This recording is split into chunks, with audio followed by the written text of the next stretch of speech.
Papa, parang awan niyo na, iligtas niyo ko. Isang buwan ng gabi-gabing binabangungot si Tomas ng parehong panaginip tungkol sa kanyang anak na nawala 5 taon na ang nakalilipas. Pa, pupunta lang po ako sa practice studio sa bayan, sabi nun ng kanyang anak.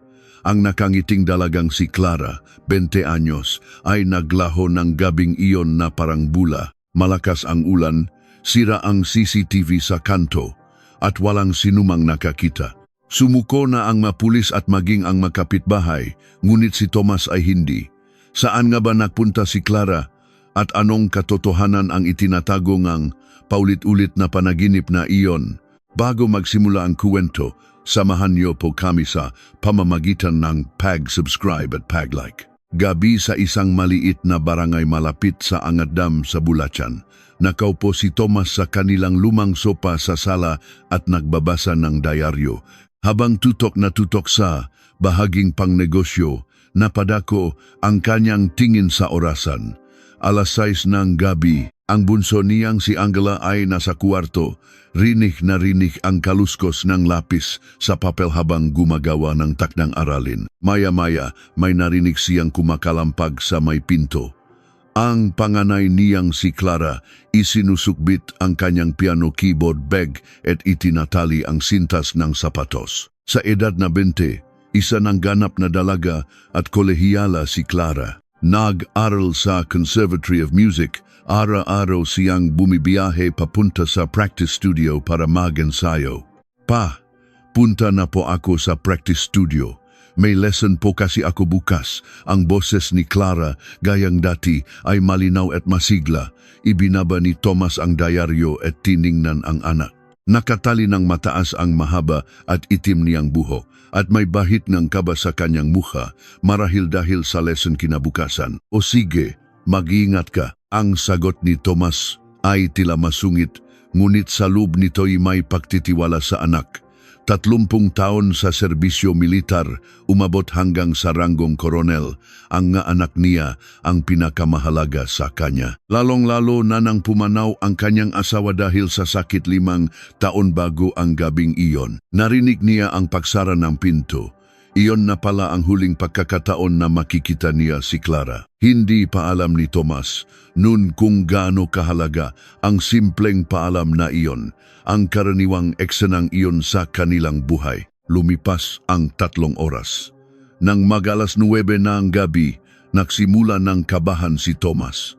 Karaniwan kasi, 1 oras lang mag-ensayo si Clara at uuwi na. Biglang tumunog ang kanyang telepono. Numero ng management office ng practice studio. Sir, hindi po kasi namin makontak si Mesiglara Reyes. Hanggang alas 7 lang po yung reservation niya sa studio pero hindi pa po siya dumarating. Nandiyan po ba siya sa bahay? Nagsimulang manginig ang kamay ni Tomas. Si Clara ang tipo ngang anak na laging nagpapaalam kung malalate. Hawak ang telepono, hindi siya makapagsalita. Isang masamang kutob ang bumalot sa kanyang buong pagkatao. Ano raw? Hindi pumunta si Clara diyan. Nabasak ang kanyang boses. Pagkababa ng telepono, kumaripas ng takbo si Tomas palabas ng bahay. Hindi na siya nakapagdala ng payong o jacket. Nakasinalas lang at walang sapin sa paa, tumakbo siya sa eskinita. Nagsimula nang pumatak ang ulan. Ambon lang noong una, ngunit unti-unting lumakas. Tumakbo si Tomas papunta sa sakayan ng jeep. Doon laging sumasakay si Clara. Walang tao, basa na ng ulan ang upuan sa waiting shed at tanging ilaw ng poste ang nagbibigay liwanag sa malungkot na paligid. Clara, umalinggaw-ngaw ang boses ni Tomas sa tahimik na kalsada. Walang sumasagot. Tumakbo siya sa pinakamalapit na sari-sari store. Nagtanong sa tindera ngunit hindi raw niya nakita ang dalaga ng gabing iyon. Sinilip niya ang music school sa bayan. Pero sarado na, lalo pang lumakas ang ulan. Basang-basa na si Tomas pero hindi siya tumigil. Nililibot niya ang bawat sulok ng mga eskinita, isinisigaw ang pangalan ni Clara. Hindi niya namalayang paus na siya sa kasisigaw. Sa ilalim ngang isang poste, sa tabi ngang isang sanaw, may nakita siyang isang bagay. Yumuko si Tomas at dinampot ito. Isang piraso ngang earphone na may nakapulupot na ping na tape. Kamukha ito ngang laging ginagamit ni Clara, pero hindi siya sigurado. Ibinulsa niya ito at muling tumakbo. Lampas alas 11 ng gabi nang makarating siya sa himpilan ng pulisya. Nagulat ang mga pulis sa itsura niyang basang-basa. Nanginginig ang boses na sinabi ni Tomas na nawawala ang kanyang ana. Lumapit sa kanya ang investigador na si Detective Cruz. 45 anyos, isang veteranong pulis. Pinaupo niya si Tomas at mahinahong nagtanong. Kailan po huling nawalan ng kontak? Umalis po siyang bahay ng alas 6, alas 9 na, wala pa. Tumawak yung practice studio, hindi raw siya pumunta doon. Nangingilit na ang luha sa mga mata ni Tomas. Kumuha NG mga papeles si Detective Cruz at kalmadong nagsalita. Sir, para sa mga nasa hustong gulang, kailangan pong lumipas muna ang 24 oras bago kami makapagain NG Missing Person Report. Ganun po ang patakaran. Ano? Biglang napatayo si Tomas. Nagalo ang galit at desperasyon sa kanyang nga mata. Kakabente lang ng anak ko. Kailangan siyang hanapin ngayon din 24 oras. Paano kung may mangyaring masama sa kanya sa loob ng panahong yon? Napakamot sa ulo si Detective Cruz. Patakaran ay patakaran, pero mahirap baliwalain ang pagmamakaawa ng isang ama. Bumuntong hininga siya. Sige po, ipapacheck ko ang CCTV sa lugar. At sasabihan ko ang managpapatruyang pulis. Ngunit nabigo ang paunang investigasyon. Walang CCTV sa eskinita kung saan huling nakita si Clara. Ang CCTV malapit sa sakayan ng jeep ay sira na pala ng mahigit 1 linggo dahil sa ulan nabura ang lahat ng bakas ng paa. Walang mahanap na testigo. May ilang kapitbahay na nagsabing tila may nakita silang babaeng kamukha ni Clara pero hindi sila sigurado. Walang anumang malinaw na lead. Hindi nakatulog si Tomas ng gabing iyon. Pabalik-balik siya sa police station at sa bahay, patuloy na hinahanap si Clara. Tumulong din si Detective Cruz at ilang pulis, ngunit wala silang nakitang anumang bakas. Sumikat ang araw.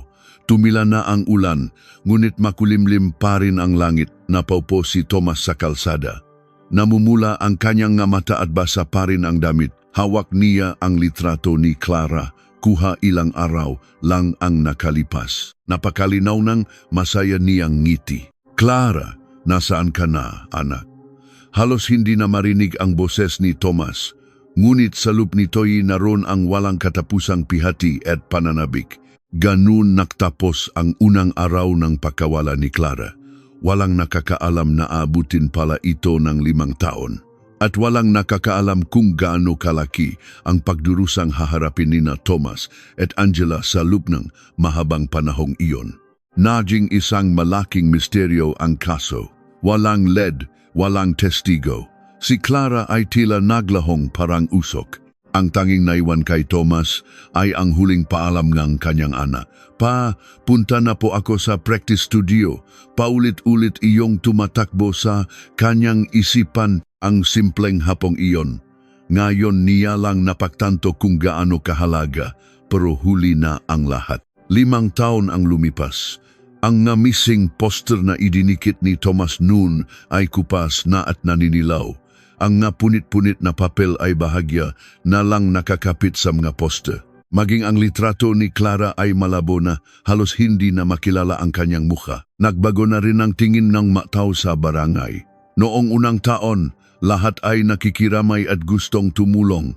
Tumutulong pa sila sa pagdidikit ng mga poster at maraming tip ang dumarating. Pagdating ng 2 taon, nagsimula na silang dumistansya. Sa 3 taon, iniwasan na siyang tingnan.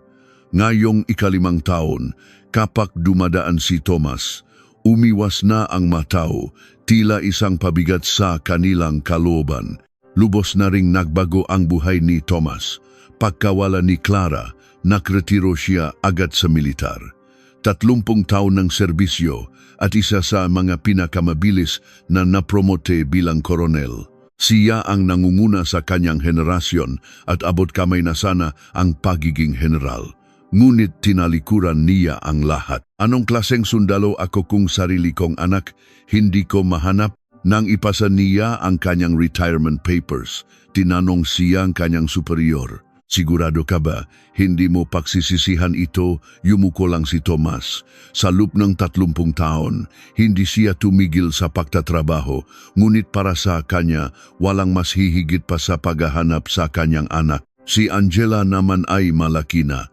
Ang 9 na taong gulang na bunso ay papasok na sa high school. Matangkat na rin, abot na ang kanyang balikat. Ngunit hindi naging madali ang buhay niya sa eskwela. Siya yung ate niya nawawala. Kawawa naman yung tatay niya. Nagdidikit pa rin daw ng mga poster. Lahat ng bulungan ay naririnig ni Angela, maging ang mga guro ay naawa sa kanya. Tuwing may family day o PTA meeting, hindi nakakadalo ang kanyang ama. Naglilibot kasi ito sa buong bansa para hanapin ang kanyang ate. Natutunan ni Angela na mamalengke mag-isa. Natuto siyang bumasa ng ekspresyon ng mga tindera sa palengke. Alam niya kung sino ang tunay na nag-aalala at sino ang usisero lang. Ganun kabilis na nagmature si Angela. Ang relasyon niya kay Detective Cruz ay nagbago na rin. Noong una, masipag sa investigasyon ang detective, pero ngayon ay tila pagod na. Sa tuwing pupunta si Tomas sa istasyon, pareho lang ang sinasabi niya. Mang Tomas, kung walang bagong lead, wala na po kaming magagawa. Baka pwedeng i-check niyo ulit kahit yung CCTV lang. 5 taon na po ang nakalipas. Matagal nang nabura ang mga video. Ilang beses ko na po sa inyong sinabi. Walang emosyon ang boses ng detective. Para sa kanya, ang kaso ni Clara ay isa na lamang sa maraming cold cases sa kanilang file cabinet. Ang tanging nagbibigay ng kaunting ginhawa kay Tomas ay ang support group ng mga pamilya ng mga wawala. Nakikita sila tuwing unang Sabado ng buwan sa isang maliit na kapihan sa Maynila. 7 na ang taon yung sa amin. Minsan, naisip ko, dapat na ba akong sumuko? Huwag po kayong magsalitang ganyan. May nahanap nga pagkatapos ng 10 taon, di ba? Tama. Bawal sumuko. Pinalalakas nila ang loob ng isa't isa. Walang nagbibigay ng mababaw na payo. Tanging ang mataong may parehong pinagdadaanan ang nakakaintindi sa bigat ng katahimikan. Isang araw, nakpalipat silang malobo na may mga mensahe. Nanginginig ang kamay ni Tomas habang nagsusulat. Clara anak, si Papa to, nasaan ka? Hahanapin ka ni Papa, maghintay ka lang. Lumipat paitas ang pulang lobo, palit ng palit hanggang sa naglaho sa mga ulap. Tinitigan ni Tomas ang langit hanggang sa hindi na niya ito makita. Nang gabing iyon, pawi na si Tomas sa keng bus. Nakasandal siya sa bintana, nakatulala sa labas, dumidilim na. Isa-isang umiilaw ang nga poste sa kalsada. Isa na namang araw ang nagtapos ng walang resulta. Huminto ang bus sa isang traffic light. Sa kabilang kalsada, may isang babaeng naglalakad. Mahaba ang buhok na nakatali ng mataas. Ang paraan ng pagsukbit ng bag, ang kanyang paglakad, biglang kumabog ang dibdib ni Tomas. Si Clara. Clara, napatayo si Tomas, naktinginan ang mapasahero, pero wala siyang pakialam. Manong, para, pakiusap, buksan niyo ang pinto. Boss, hindi po pwedeng bumaba dito. Maupo po kayo. Emergency, Manong, pakiusap. Sa desperadong boses ni Tomas, napilitan ang driver na buksan ang pinto. Tumalon si Tomas mula sa bus, malayo na ang babae. Clara, Clara. Tumakbo si Tomas na parang wala ng bukas. Sinisingit niya ang sarili sa mga tao. Hinihingal, pero hindi siya tumigil. Lumiko ang babay sa isang eskinita. Mas binilisan pa ni Tomas ang takbo. Malapit na siya, abot kamay na niya. Clara! Hinawakan ni Tomas ang balikat ng babay. Gulat itong lumingon. Isang malakas na sigaw. Hindi si Clara. Isang estrangherang babae, mga 20 anyos din. So sorry, pasensya na. Akala ko, agad na binitiwan ni Thomas ang babae. Ngunit natakot ito at umatras. Tulong, may humahabol sa akin. Sa sigang babae, naglapitan ang nga tao. Isang lalaki ang humarang sa harap niya. Anong ginagawa mo, kuya? Hindi. Akala ko anak ko. May tumawak na bang pulis? Hinabol akong mama na to. May isang tumawak na nga pulis. Tulala si Thomas. Itinaas niya ang kamay para magpaliwanag pero walang nakikinig. 10 minuto, dumating ang patrol car. Hinabol niya po ako tapos bigla niya akong hinawakan sa balikat. Sobrang takot ko po, sabi ngang babae. Tiningnan ng pulis si Thomas. Sir, sama po muna kayo sa presinto. Akala ko po talaga nawawala kong anak. Sa presinto na po kayo magpaliwanag. Isinakay siya sa police car. Sa bintana, nakita niya ang nga usisero. Lahat sila, ang tingin sa kanya ay parang sa isang baliw o masamang tao. Maliit at masikip ang interrogation room. Malamig ang ilaw mula sa fluorescent lamp. Nakaupo si Thomas. Nakayuko, pakiramdam niya. Isa siyang kriminal. Bumukas ang pinto at pumasok si Detective Cruz. Malalim siyang bumuntong hininga. Mang Thomas, ano na naman po ito nang hahabol daw po kayo ni babay sa kaya? Hindi nag-angat ng tingin si Thomas. Akala ko anak ko, kamukhang-kamukha niya. Hinila ni Detective Cruz ang isang upuan. Mas matigas ang kanyang boses ngayon. Mang Thomas, tama na po. 5 taon na. Ginawa niyo na po ang lahat. Walang ebidensya, walang lead, walang testigo. Kailangan niyo na rin pong isipin ang sarili niyo. Nandiyan pa si Angela. Kung magpapatuloy po kayo ng ganito, pareho po kayong masisira. Inilabas ni Detective Cruz ang isang folder. Ito po ang reklamo laban sa inyo sa loob ng 5 taon. Tiningnan ni Thomas ang mga papel. Sunod-sunod. Last month, muntik na kayong kasuhan ng trespassing sa bodega ng iba. Before that, 210. Nagahalungkat kayo ng basura. Yung pag-akyat niyo sa bakod na may bakod, yung pamimilit niyo ng flyers sa mga customer sa convenience store, lahat po yan nakatala. Hindi makapagsalita si Thomas. Ginawa niya ba ang maiyon? Hindi niya matandaan. Swerte po kayo at nakipag-areglo yung biktima ngayon. Pero sa susunod, hindi ko na po kayo matutulungan. Ibinulsa muli ng detective ang folder. Opisyal na po, sarado na ang investigasyon. Huwag na po kayong babalik. Iyon ay isang pinal na hatol. Dahan-dahang tumango si Thomas. Paglabas niyang presinto, pajwang-gewang siyang naglakad. Malabo ang mailaw sa kalsada. Gusto niyang umiyak, pero wala na siyang lakas. Pagdating sa bahay, bukas ang ilaw sa sala. Nahihintay si Angela, may nakahandang hapunan sa mesa, lumamig na sinigang, pritong isda at kanin. Hindi pa siya kumakain. Kanina pa kaya siya nakihintay. Pakain na po tayo. Nakangiti si Angela, ngunit nang makita ang itsura ng ama, nawala ang kanyang ngiti. Pa, may nangyari po ba? Napopo si Thomas sa harap ng mesa. Dinampot ang kutsara, pero ibinaba rin. Tinakpan niya ng nanginik na kamay ang kanyang mukha. Pa, patawarin mo ko, Angela. Patawarin mo si Papa. Ang 5 taong pinigilang emosyon ay biglang bumuhos. Sabi ko, hahanapin ko si Clara, pero napabayaan kita. Ano ba ang ginagawa ko? Sumubsob si Thomas sa mesa at humagulgol. Niyugyog ang kanyang mga balikat. Lumapit si Angela at hinaplos ang kanyang likod. Pa, okay lang po talaga ako. Patawad. Patawad. Niyakap ni Angela ang kanyang ama. Isang maliit na yakap mula sa isang 14 anyos na dalagita, ngunit doon umiyak nang umiyak si Thomas. Nang gabing iyon, hindi siya makatulog. Paulit-ulit sa isip niya ang sinabi ni Detective Cruz. Tama na po. Pero paano kung naghihintay pa si Clara sa kung saan? Wala na siyang mapuntahan. Sumuko na ang pulis. Tinalikuran na siyang matao. Bigla, naalala niya ang isang maliit na signboard sa dulong isang eskinita, isang manghuhula. Kinabukasan, sa unang pagkakataon sa buhay niya, pumasok si Tomas sa isang manghuhula. May pulang kurtina sa pinto at amoy insenso sa loob. Isang babaeng nasa 60s ang nakaupo sa sahig. Anong may paglilingkod ko sa iyo? Iho, yung anak ko po, 5 taon nang nawawala. Alam niyo po ba kung nasaan siya? Hinawakan ng manghuhula ang kamay ni Tomas.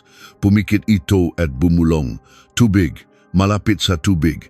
May naririnig akong patak, tulo ng tubig. Dun sa ilalim, nanginginig siya sa ginaw. Kawawa naman, kumabog ang dibdib ni Tomas. Saan po? Saan po eksakto? Malaking tubig. Parang dam o ilog. Malapit lang, hindi malayo. Sa sinabing ng manghuhula, tila nagising ang diwa ni Tomas. Angat dam, hindi nga iyon kalayuan sa kanila. Nakabot siya ng bayat at nakmamadaling umalis. Mula noon, sinimulan ni Tomas na haluhugin ang paligid ng Angat Dam araw-araw. Unang araw sa kanlurang bahagi, 3 abandonadong bahay, maalikabo, basak ang nga bintana. Walang klara. Ikalawang araw sa silangan, isang abandonadong bodegang mabangka. Amoy amag, wala rin. Ikatlong araw, samga barangay sa ibabang dam, magabakanteng warehouse, lumang pabrika.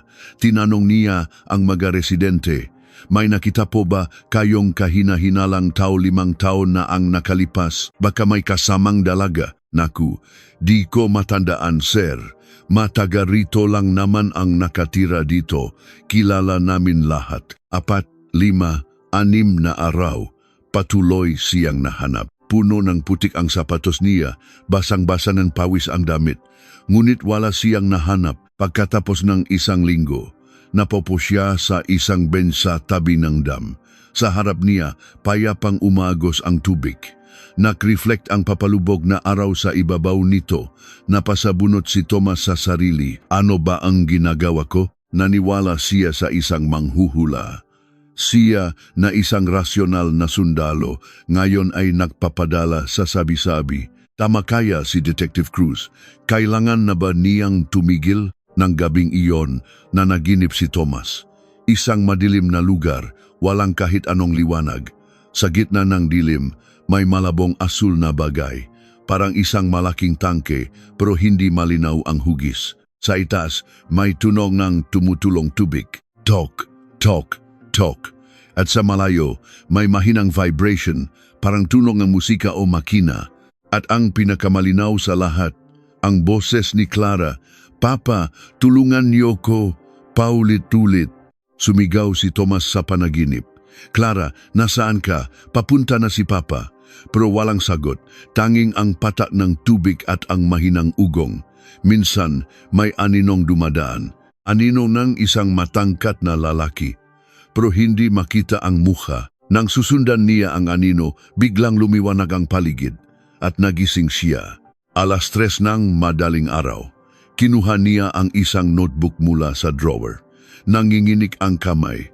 Isinulat niya ang panaginip. Parehong panaginip, asul na tangke, tuno ng tubig, ugong, anino na lalaki. Mukha, hindi makita. Nararamdaman kong nasaan si Clara. Pero wala nang naniniwala sa akin, baka nababalif na ako. Ibinaba niya ang ballpen at tumingin sa bintana. Magsisimula na namang isang bagong araw. Isang maulang araw ng Pebrero. Gayang dati, nakdidikit si Tomas ng mga poster ni Clara sa community board. Nang may mahulog na isang papel, may isang taong dumampot nito at tumulong sa kanya sa pagdikit. Tulungan ko na po kayo. Isang lalaking hindi niya kilala. Mga 40s, may hawak na itim na payong at may mabait na ngiti. Salamat, iho.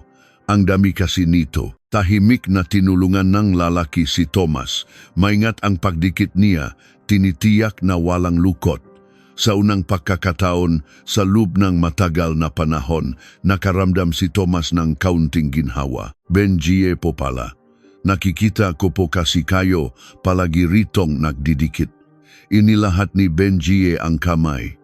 Tinanggap ito ni Tomas. Mula nun, madalas nang makita si Benji sa kanilang lugar. Namumulot ng basura sa umaga, tinutulungan ang nga matatanda sa kanilang nga pinamili, nagpapakain ng mapusang kalye. Tila isa siyang tahimik at mabuting tao. Isang hapon, pauwi si Angela mula sa eskwela nang biglang bumuhos ang ulan. Habang tumatakbo, may biglang sumulpot na itim na payong sa harap niya. Inang, sumukop ka na, si Benji. Noong una nakalangan si Angela, pero dahil sa lakas ng ulan, sumilong siya. Inihatid siya ni Benji hanggang sa bahay nila at iniwan na lang ang payong. Tito, yung payong po, okay lang yan. Sauli mo na lang. Nang makita ni Tomas ang payong, nagpasalamat siya. Pinuntahan niya si Benji para isauli ito. Wala po yun, tulungan lang bilang magkakapitbahay. Sa kanilang pag-usap, nalaman ni Tomas na biyudo rin pala si Benji. 6 na taon na po mula nang mamatay ang asawa ko sa cancer. Wala po kaming anak. May lungkot sa mga mata ni Benji. Alam na alam ni Tomas ang lungkot na iyon. Ako rin, 10 taon na. Nakaroon ng katahimikan. Tanging tunog ng ulan ang naririnig. Si Benji ang unang nagsalita. Gusto niyo pong isang tagay. At ganun sila nagsimulang mag-inuman. Hindi kailangan ng maraming salita. Sa pagitan ng mataong may parehong pihati, maging ang katahimikan ay isang uri ng karamay. Habang lumilipas ang panahon, naging mas madalas ang pagdalaw ni Benji. Laging may dalang pasalubong prutas, ulam o minsan libro para kay Angela. Sabi niyo po nahihirapan si Angela sa math. Math major po ako noong college. Kung gusto niyo, tuturuan ko siya. Dahil kapos sa pera si Tomas, hindi niya kayang kumuhang tutor. Pero tumanggi si Benji. Huwag na po kayong magbayad. Pampalipas oras ko na rin po. Nung unay na lang si Angela, pero makaling magturo si Benji. Ang makakomplikadong ekwasyon ay nakihing simple. Sa loob ng isang buwan, tumas ng 20 puntos ang grado ni Angela sa math, pa ang kaling po ni Tito Benji magturo. Sa masayang mukha ni Angela, gumaan ang loob ni Tomas. Sa unang pagkakataon mula nang mawala si Clara, tila bumalik ang tawanan sa kanilang bahay, maging ang magkakapitbahay ay humanga kay Benji. Napakasipak ng taong yan. Naklilinis ng kalye tuwing umaga. Ang bait, laging magalang. Tumulong din si Benji sa paghahanap kay Clara. Nagpost siya sa iba't ibang online forums. Dahil sa kanya, muling nabuhayan ng pag-asa si Tomas. Isang araw, nakasalubong ni Detective Cruz si Benji. Kayo po si Benji, di ba? Nababalitaan kong tinutulungan niyo raw si Mang Tomas. Opo, Detective. Kahit counting tulong lang po. Walang hinala, tumango ang detective. Mabuti na rin po yan. Hirap na si Mang Tomas. Madalas, sa kanila na nagahapunan si Benji. Itinuring na ni Angela na parang tunay na tito si Benji. Isang gabi, late nang umuwi si Tomas, naabutan niyang tulog si Angela sa sopa. Sa mesa, may isang basong gatas at isang note. Sulat ni Benji. Hinintay po kayo ni Angela. Mag-ingat po sa lamig. Hinaplos ni Tomas ang nungana. Mainit pa ang gatas. Ibig sabihin, kararating lang ni Benji. Sa bintana, nakita niyang bukas ang ilaw sa bahay ni Benji. May mahinang tunog ng musika. Naalala niya ang sinabi nito. May maliit po akong music studio sa ilalim ng bahay. Soundproof po kaya pwede akong makinig kahit gabi. Binuhat ni Tomas si Angela papunta sa kwarto. Habang tinitingnan ang payapang mukha ng anak, naisip niya sana magtuloy-tuloy na ang ganitong kapayapaan. Ngunit ng gabing iyon, muli siyang nanaginip. Si Clara umiyak sa dilim at sa tabi niya ang malabong anino ng isang lalaki. Tila mas malinaw ito ngayon. Isang mainit na araw nga Marso. Nakatayo si Angela sa harap ng salamin, suot ang kanyang bagong high school uniform. Biglang nanikip ang dibdib ni Tomas. Ganun din ang uniform ni Clara noon. Pa, bagay po ba? Pilit nang umiti si Tomas. Ang ganda-ganda ng bunso ko. Kasama rin nila si Benji, kumukuhang ng litrato. Naging parte na siya ng bawat okasyon ng pamilya. Habang tumatagal, patuloy ang pagtulong ni Benji sa pag-aral ni Angela. Naging top student siya sa math at science. Ngunit minsan may kakaiba sa paraan ng pagtingin ni Benji kay Angela. Hindi may paliwanag ni Tomas, pero may kung anong bumabagabag sa kanya. Patuloy pa rin si Tomas sa paghahanap. May mga tip na dumarating mula sa iba't ibang lugar. May nakita po akong kamukha niya sa poster nagtatrabaho sa isang convenience store. Pinupuntahan niya lahat pero laging bigo. Isang gabi, sabay-sabay silang naghahapunan. Nagluto si Benji ng sinigang. Masayang nakukuwento si Angela tungkol sa school. Nag-drawing po kami ng pamilya. Pinuri po ang teacher ko yung gawa ko. Ipinakita ni Angela ang drawing. Nakaguhit doon si Tomas, si Angela at si Benji magkakahawak kamay at nakangiti. Ngumiti si Benji. Pero bigla siyang nagsalita. Napansin ko, kanan ang gamit mo sa pagsulat, Angela. Tapos, idinuktong niya si Clara kaliwete. Diba natigilan si Tomas? Paano niya nalaman na kaliwete si Clara? Tila nataranta si Benji. Siguro po sa litrato. Samga picture niyo po sa bahay. Pero alam ni Tomas na wala silang litrato na nagpapakita na kaliwete si Clara. Laging mayos ang kamay nito sa mga litrato. Nagkaroon ng awkward na katahimikan. Si Benji ang unang bumasag dito. O baka nabanggit niyo nung nag-inuman tayo? Madalas niyo siyang ikuwento.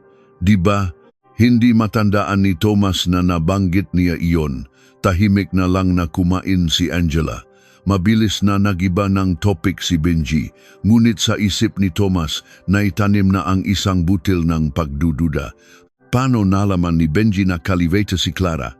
Nang gabing iyon, hindi mapakali si Tomas. Pumasok siya sa kwarto ni Clara. 5 taon nang hindi nagagalaw.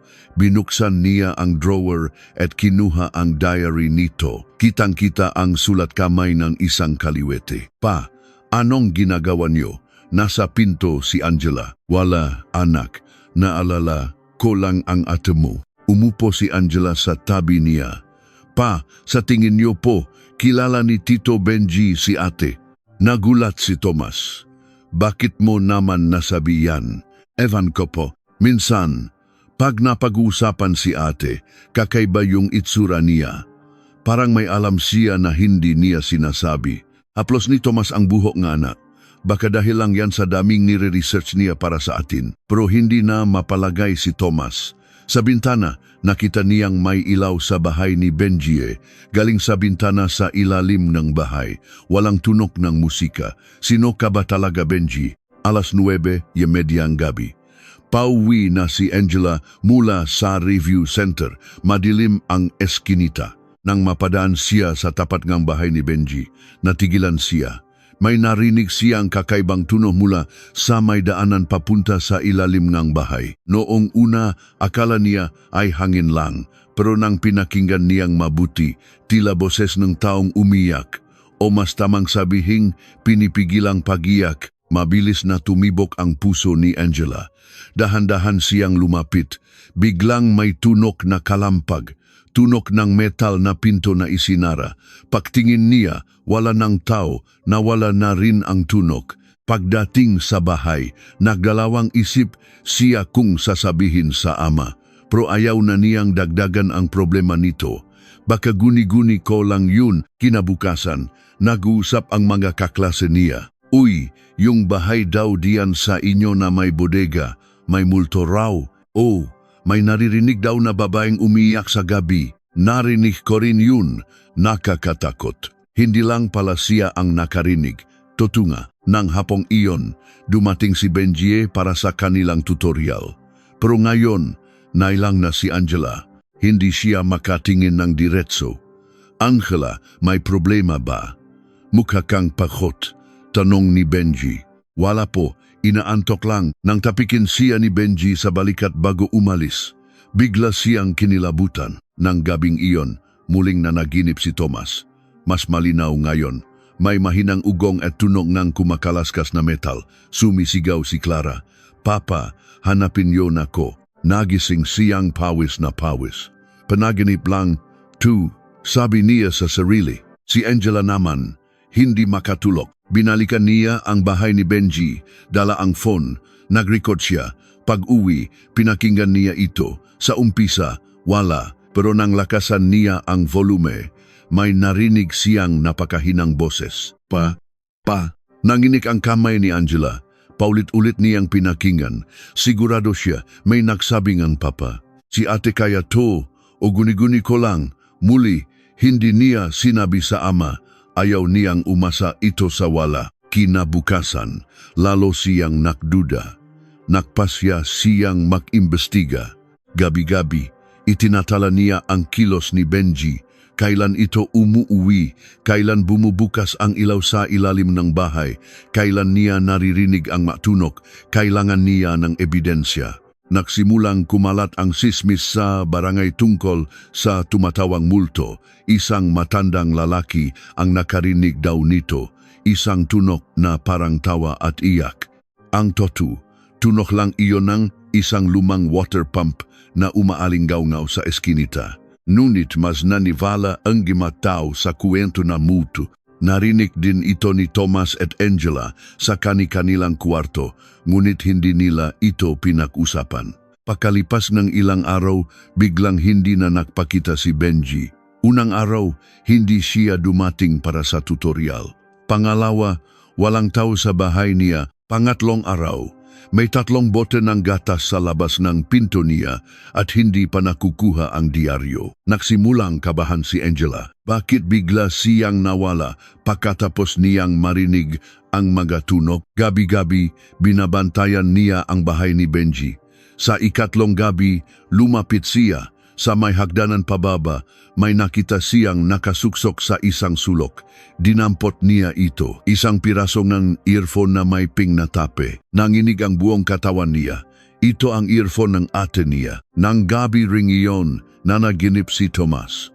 Isang malaking metal na water tank. May label ito isang asul na patak ng tubig. Sinubukan niyang lumapit, pero narinig niya ang boses ni Clara mula sa likod nito. Papa, dito, at nagising siya. Kinabukasan, hawak ni Angela ang earphone. Sasabihin na ba niya sa ama, ngunit nakita niya ang pagod at lungkot sa mukha nito. Kailangan ko pa ngang mas matibay na ebidensya.